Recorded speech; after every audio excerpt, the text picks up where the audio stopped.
Hello hello, आप देख रहे हैं अपना फेवरेट घूम घुमौआ न्यूज चैनल और अभी हम हैं पटना के छठी घाट पर। तब देखिए पटना के छठी घाट पर क्या क्या हो रहा है। एक तरफ जहाँ छुरछुरी पटाखा छूट रहा है, वहीं दूसरी तरफ अमृता दीक्षित का जागरण चल रहा है। अब देखिए इस छोटका डीजे पर डांस कर रहा है। म्यूजिक बाय छोटू।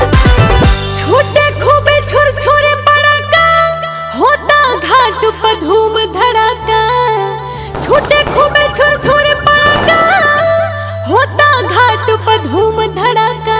तो केहू माथे पर उठावे दौरिया ना, केहू पहिरेला धोती पियरिया ना, पियरिया ना हो पियरिया ना, पियरिया ना हो पियरिया ना।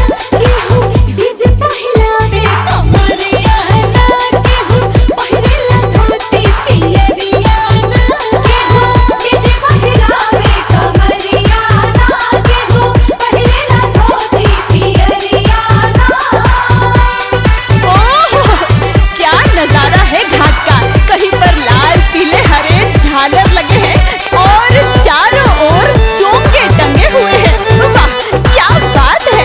छठ व्रतियों को देखकर मन आनंदित हो रहा है। गह गह करे छठी घाट, शोभा कहल नइखे जात। गह गह करे छठी घाट,